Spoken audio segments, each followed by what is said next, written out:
Hello, I'm Natalie Tobert.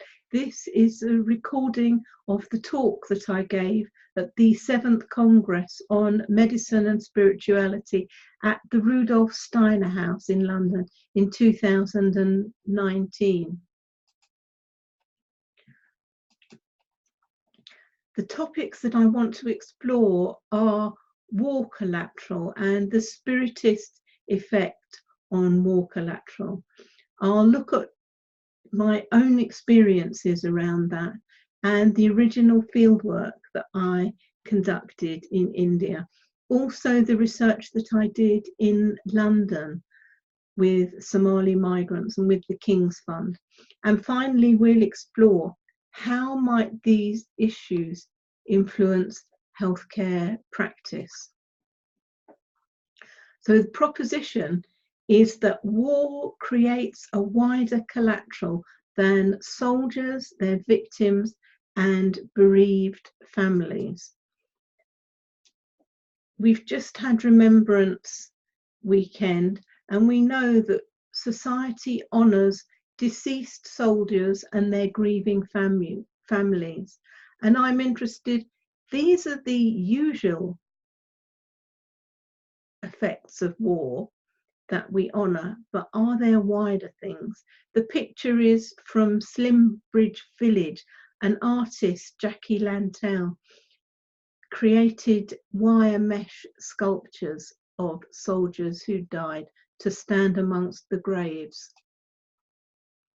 So collateral damage, it's any death, injury or damage inflicted on people that's the unintended effect of war.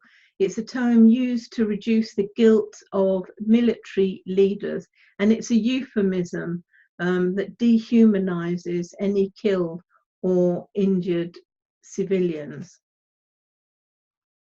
So I'm looking at spiritist approaches to war and population health, and I explore the proposition that the crisis experiences are caused both by those in our present incarnation and by trauma that reaches us from spiritual dimensions beyond.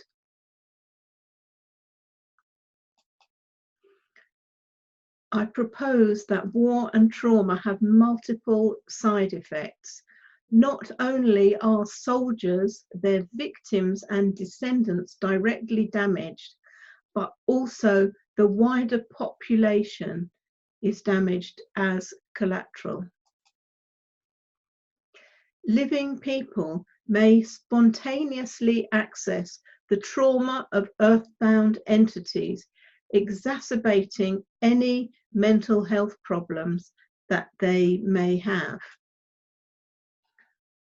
So war collateral is wide. The spirits of people who die suddenly, who do not know that they are dead, may roam around and may attach to the living, causing mental distress.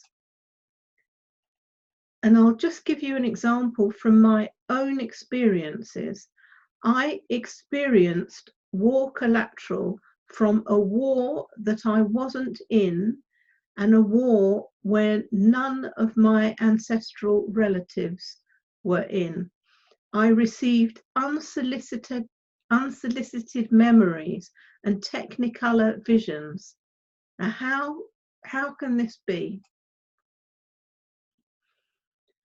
I remember dying in 1945 in the gas chambers in Dachau concentration camp. And at other times I had technicolor visions of running in a forest, being betrayed, medical experimentation. And then I remember dying in the gas chamber, very angry at the waste of life. My interest is, am I the only person who has memories of being in a Nazi concentration camp? And once I started looking, I found there were others who had memories of the Nazi Holocaust, and I'll give you a few examples as followed. I was lucky, I knew who I was as Natalie, and I knew who the person in the camp was. I could tell the difference. To begin with, there's the writer and teacher Yael Shah. She had dreams and nightly terrors that she knew was beyond her imagination, and she held like a double life of a guard, a special worker at Birkenau camp, and she wrote up her experiences in the book A Damaged Mirror. Then there's Elise Wardle, who's a UK psychotherapist. She had recurrent dreams as a child, and her memories resurfaced when she had to use communal showers in school. And she noted that trauma lives on in second and third generations and beyond. She wrote in the pen name of Lisa Costa, Death in the Consulting Room, her book on her experiences. In South Africa, there's a psychologist who had Holocaust memories as a child, Sue Randall. She couldn't identify what was real and what wasn't, and she had terrifying images that used to startle her awake at night. She believed she had psychiatric problems, and she wrote that her body's symptoms matched the repressed past life traumas exactly. Finally is Rabbi Gershom, who wrote books on the Nazi Holocaust and did research with around 250 people who claimed they had reincarnated. And he said a few of his clients were memories were Jewish, but the majority were not Jewish. His book, Beyond the Ashes.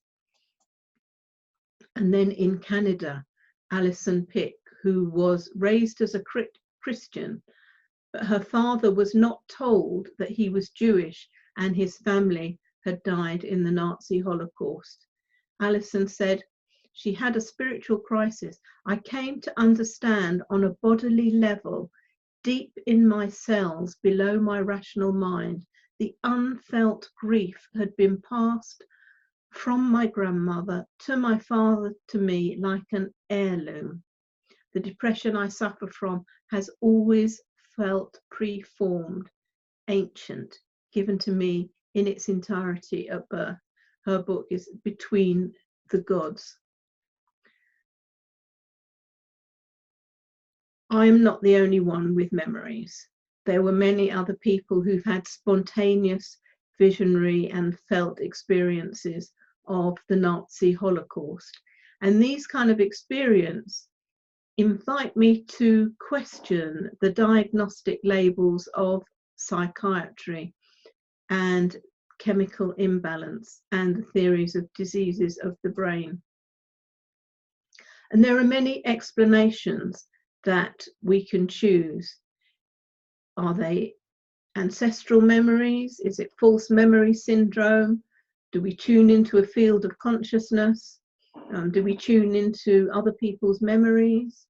Are they personal memories from a previous lifetime or plucked from the Akashic field? Is it spirit attachment or spirit possession, spiritual imagination? Or is it cryptomnesia? Memory appears new, but is recalled from TV, books, or the radio. So is it possible that these memories influence our mental health episodes? Do they contribute to psychosis? Is it possible that some memories stretch beyond childhood trauma in the present life, beyond our parents' memories of trauma? Could they creep into us remotely? The psychiatrist Viktor Frankl personally survived a Nazi concentration camp, and he suggested meaning in life was more important for human survival than happiness. He actually survived a concentration camp, whereas others like myself had Holocaust memories but were not there personally. His book, Man's Search for Meaning, is an amazing read. Everybody should look at it. There's also a researcher on the Nazi Holocaust, Rachel Yehuda, who conducted research with the children of Holocaust survivors and had altered stress or hormones which predisposed them to anxiety. So why consider these experiences? Is it possible that mental distress could be caused from trauma to the present life, trauma from a previous incarnation, or could experiences be tuning into a remote scenario and having extreme empathy? And then we look at who are the unquiet dead. They can be spirits of people who die suddenly, who do not know they are dead. They may roam around on the earth's plane and may attach to living people, causing illness and mental distress. The photos are, one is the village of chicken wire sculptures at Slimbridge. The other is of plaster ghosts that have been created for St. George's Church in the Czech Republic. The peaceful dead are those who die with their loved ones or who die in battle but are buried and prayed over. This next part of the talk, I want to consider ancient reports of PTSD, post-traumatic stress disorder, and examples from contemporary India, where I did research, and suburban Islam, where I've also done research with new migrants and refugees. Historians noted that the symptoms of PTSD were familiar to Assyrian soldiers who reported flashbacks, sleep disturbance, and low moon. They heard and saw ghosts talking, which would have been the ghosts of people that they'd killed in battle. These can be similar experiences to today's soldiers. So post-traumatic stress appears to be as old as human civilization. The researchers found references in writings dating from the Assyrian dynasty in Mesopotamia from 3,000 years ago. From there, we move on to India for the research that I did over 20 years with psychiatrists, their patients, and healers. I explored medical, religious, and spiritual ways of understanding mental health. And people agreed that physical and mental illness, childlessness, and other misfortunes could be attributed to the spirits of the dead. The book that I wrote on this is Spiritual Psychiatry, is available on Amazon. So spirits of the dead were people who had met an untimely death, who had not passed into the land of ancestors. They remained in limbo and inflicted sickness and madness on the living. They took possession of the living and controlled their minds and bodies. There was, however, a widespread distinction between bad spirits who possessed their victims and good spirits that possessed diviners and allowed them clairvoyant skills. Patients used many treatments singly or at the same time. They consulted psychiatrists, psychologists, architectural specialists, priests, shamans, clairvoyants, and they undertook rituals and pilgrimage in order to appease different aspects of the cause of mental distress. While I was in India, I also visited Rameshwaram in South India, where I saw rituals of the dead carried out on the seashore. because a ghost required prayers in order to become an ancestor and be recycled and reborn as a human baby. So this was a healing place for the dead, and for the mental peace of the living, for closure after bereavement.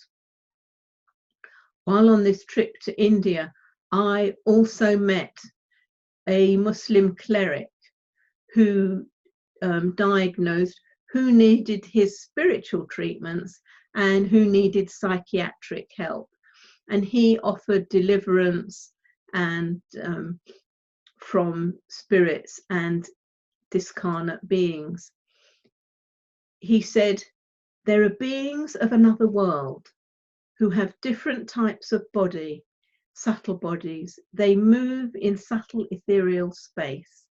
Sometimes they come and influence people. They may have a bad influence on human beings and cause illness. These beings are of a different world, of a different dimension, which we cannot usually visualize.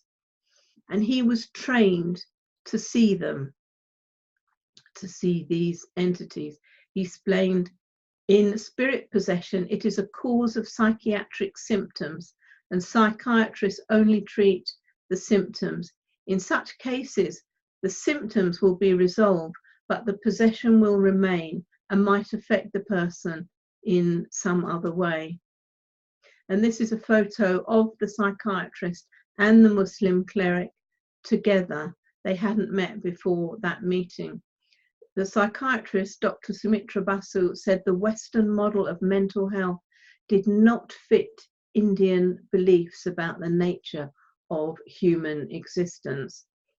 He said there was an underlying assumption in Western traditions that people were only influenced by postnatal experience rather than past lives, the planets, karma, or supernatural influences. So I moved swiftly from India just to make a comment on Europe. There were also narratives around spirit possession. Pope Francis made exorcism an official part of Catholic practice in 2015, and it gave legal recognition to performances of deliverance used to address some human suffering. Also in Europe, there was Allan Kardec, who wrote numerous books, but there were so many other people at the Congress who would speak on him, so I haven't carried on. I moved from Europe to London, where I did research with the King's Fund on the Islamic interpretations of mental health. I did research with Somali migrants and refugees to explore how they interpreted their symptoms.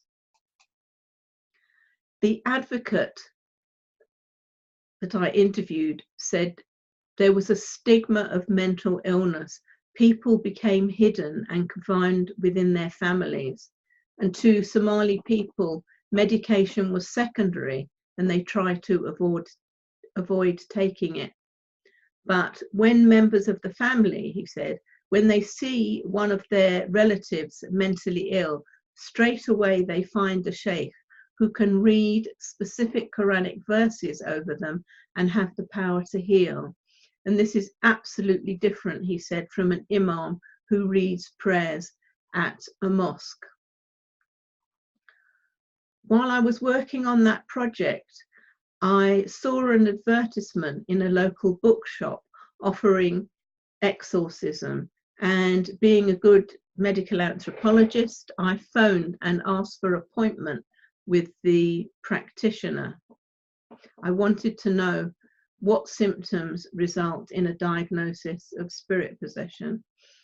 He said these included severe headaches, not alleviated by painkillers, mood swings, anxiety, depression, infertility that has no medical cause, and hearing voices or whispering.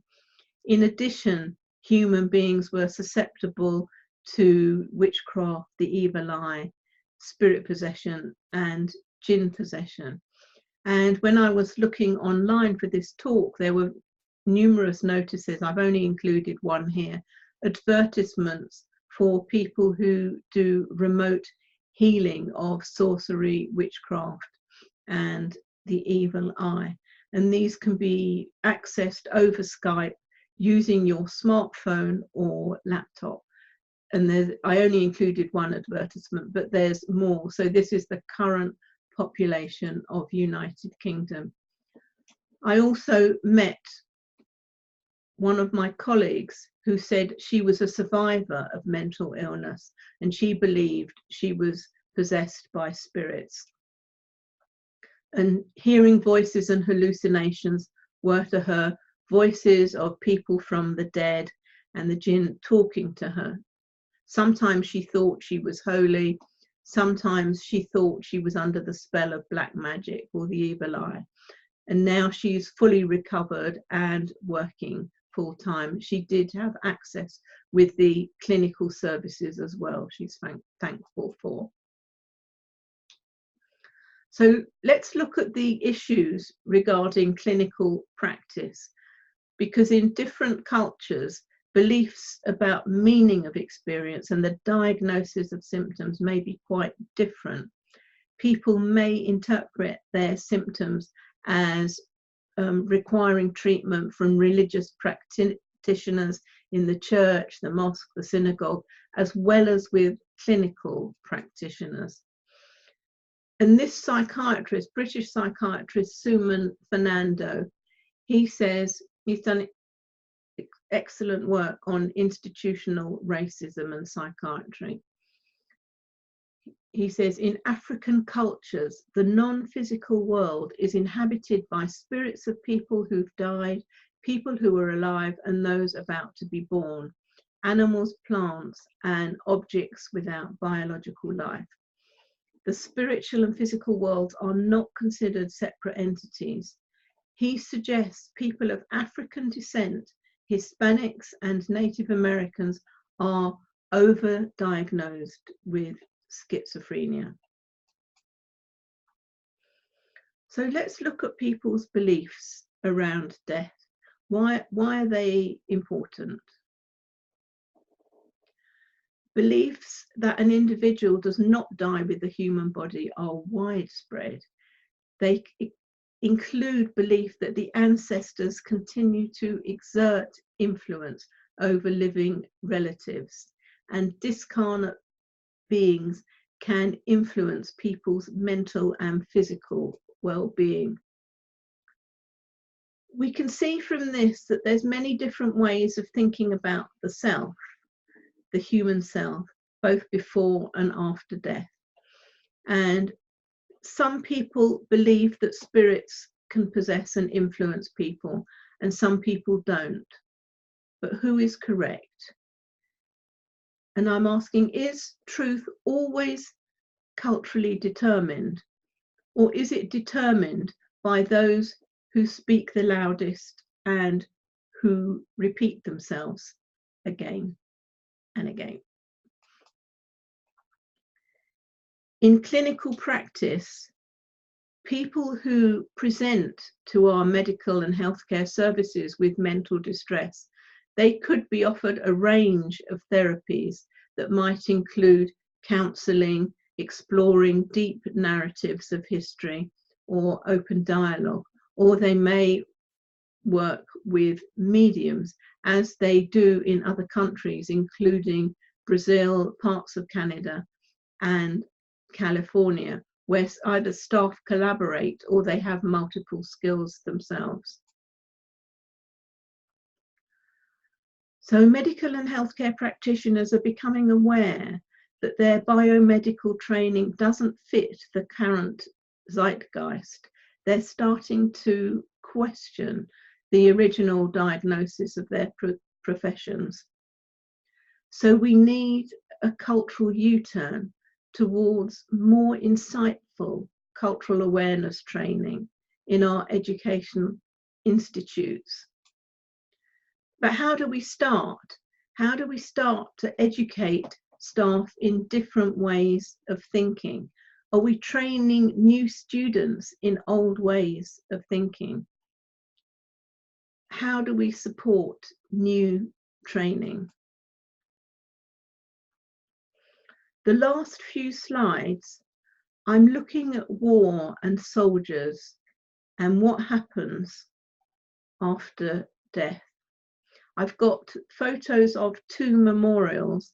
The first one is the Armed Forces Memorial in Staffordshire, dedicated to soldiers who were killed on duty since World War II. And the one underneath is from the USA, from Washington, to commemorate over 405,000 soldiers killed in action. They also are over 78,000 people who were missing in action. What happens to the spirits of those people missing in action? If I am normal, if I am a normal human being, if I can pick up the narrative of somebody who's violently killed, how many thousands and millions of other people can do the same? How many people know they are one person as human and have a memory of someone else who is discarnate? And this psychiatric symptom, Cotard symptom, walking corpse syndrome, it's identified as a delusional psychosis where sufferers imagine they are decomposing, dead or non-existent, was written up in the New Scientist. As a human race, we carry on othering different people. If we continue to practice war and othering, then we set ourselves on a dreadful path. If we fight over territory and beliefs and resources and supremacy, one person being better or more superior than another, it feels like we're damned as a species. And I feel we have to learn to stop war. We have to learn to stop war. So I would like to see change. I would like that together we work together to ensure that our education departments of medicine and healthcare, religious experience, psychology and parapsychology are up to date with new understandings on culture and altered states of consciousness. We need to collaborate because some people are studying unusual states of consciousness but not relating it to human well-being and mental health. We need to work together over this. And the problem is not just with the education system, but with mainstream media, social media, and politics. New students are trained in old ways of thinking about human experience. We must train staff globally in wider ways of thinking. In India and Brazil, some physicians already embody the change we would like to see. Western medical education must adapt to incorporate new knowledge. The first picture is from New Approaches to Medicine and Health, published in Pondicherry in India, that have published a version of this talk, and it's recently come out. The other image is my book on cultural perspectives on mental well-being, where you can find all the resources you need. So what can we do to change policy? What steps might each of us take to create appropriate change in our work practice regarding mental health and spirituality? Can we think right now, what steps can we each take to change work practice?